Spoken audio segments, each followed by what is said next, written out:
Assalamualaikum warahmatullahi wabarakatuh. Selamat malam pemirsa. Selamat datang di channel Agus Susanto, channelnya orang pertanian.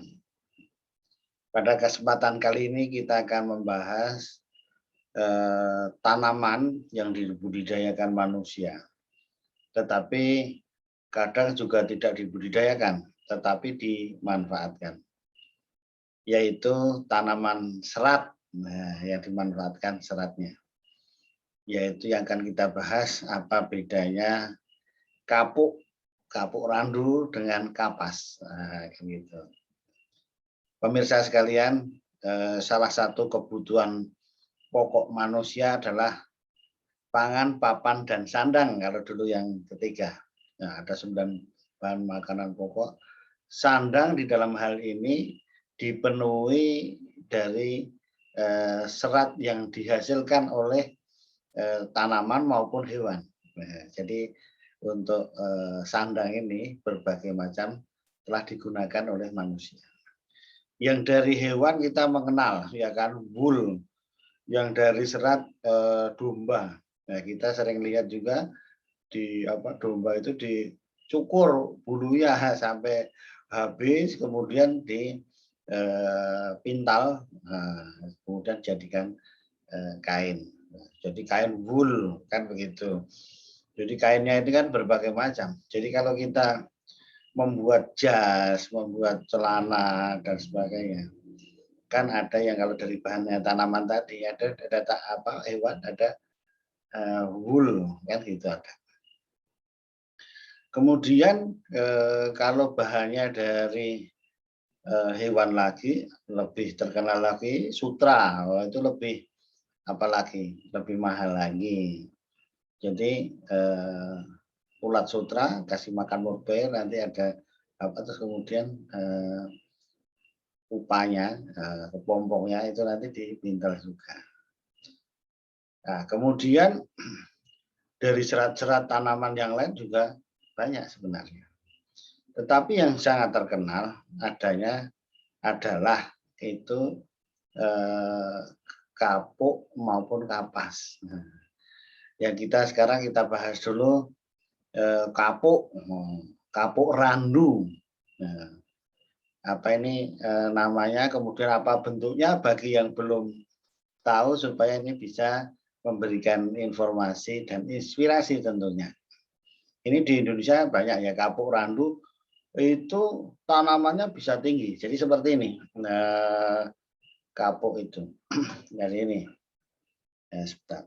Nah, ini pemirsa tanamannya, ini ada buahnya tadi. Yang di dalamnya ada itu tadi serat-seratnya. Nah, inilah, dan ini tentunya bisa kita jumpai di beberapa tempat. Ya, meskipun tanaman ini nama latinnya Ceiba pentandra, kapuk randu. Nah, di Indonesia banyak ditemukan, terutama di Pulau Jawa.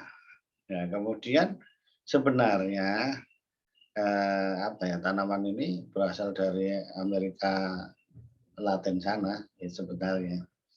Nah, kemudian kita waktu kecil ini jarang dibudidayakan sebenarnya. Tapi tanamannya bisa tinggi, dan itu kalau dipanen juga bisa, dan tanpa dipanen nanti berjatuhan. Jadi seperti salju itu putih-putih gitu. Nanti kita lihat manfaatnya seperti apa. Jadi ini buahnya seperti ini ya. Tanamannya, nah ini buahnya. Jadi pohonnya seperti ini, apanya ini seperti ketela daunnya. Kemudian buahnya seperti ini, kalau masak nanti pecah, tentunya akan menghasilkan itu tadi, kapasnya, kapuknya itu tadi.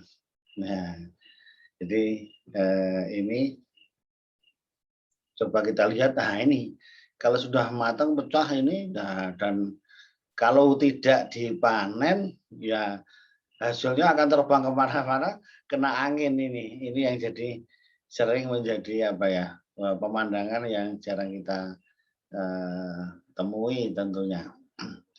Jadi Dan ini tanaman ini sebenarnya itu tingginya bisa sangat tinggi sebenarnya, bisa 60 sampai 70 meter, bayangkan, luar biasa. Besar. Nah, selama ini kan banyak yang besar itu. Ada yang kalau untuk dipanen-panen ya yang tingginya sekitar 15 meter ataupun 30 meter. Ada itu. Nah, nanti kita berikan mana contohnya kita kalau sering menjumpai tanaman ini.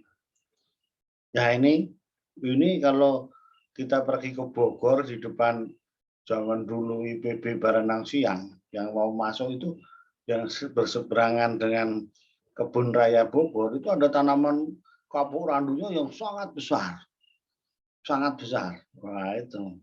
Dan nah itu kalau pas musim ya ini gambarnya ini bisa dilihat pada bersatuan.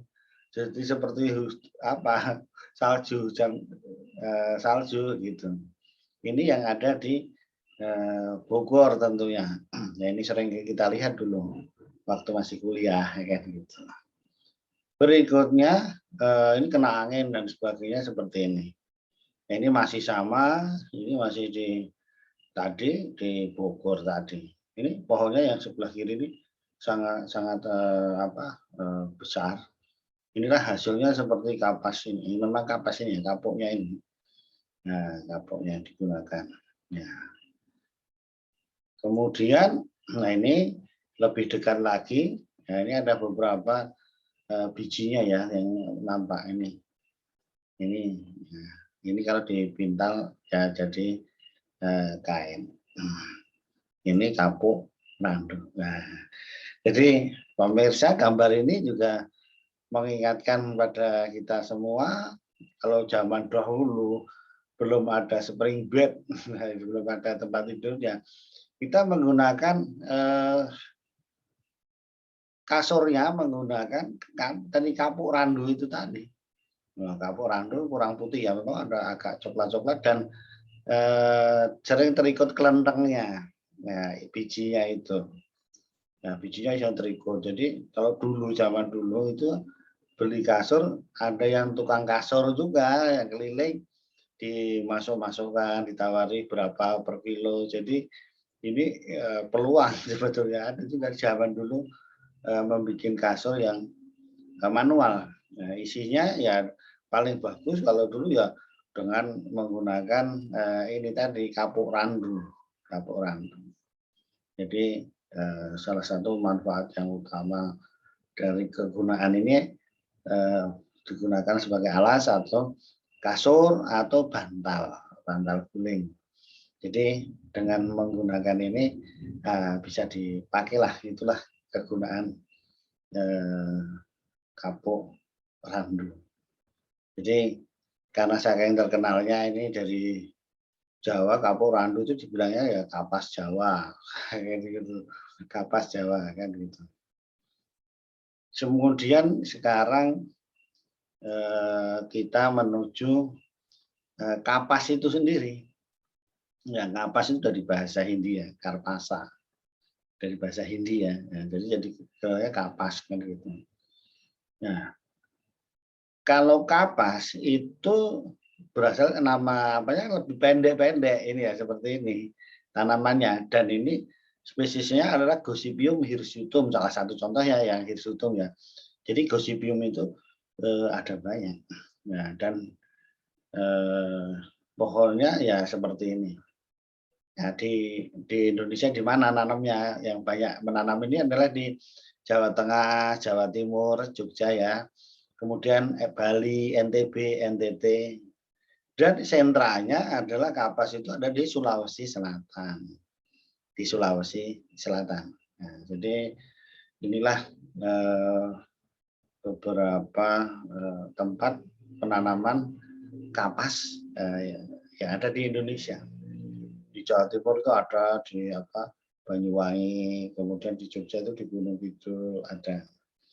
Jadi ini kapas dan ini ditanam di seluruh dunia juga. Jadi kapas banyak ditanam di India, India, Cina, kemudian Turki, daerah Asia Tengah, Turkmenistan, Uzbekistan, itu adalah penanam-penanam dari tanaman kapas. Kita lihat gambar-gambarnya seperti apa. Ya, kalau masih muda ya seperti ini, mirip kedelai pula ini ya kan. Ya. Jadi mungkin para netizen kepengen inspirasi, oh inilah tanaman kapas waktu masih muda dan ingin menanam kapas. Nah itu tadi. Kemudian selanjutnya kita lihat ini kalau dari dekat seperti ini. Nah jadi kalau sudah meletek seperti ini ya dipanen, ya digunakan untuk, dan ini lebih halus ya. Nah, jadi kapas ini. Berikutnya, oh ini kalau sudah semua mau panen ya enak, ini tinggal apalah ngambil aja lah ini tanaman kapas ini, Gossypium ini. Ini Gossypium hirsutum. Nah, itu.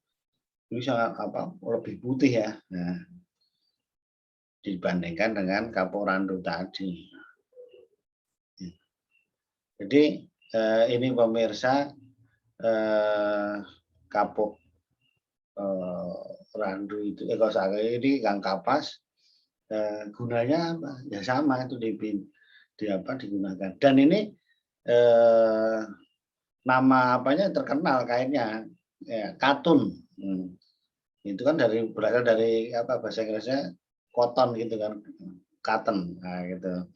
Sehingga ini kan ada digunakan untuk cotton bud, nah itu cotton bud.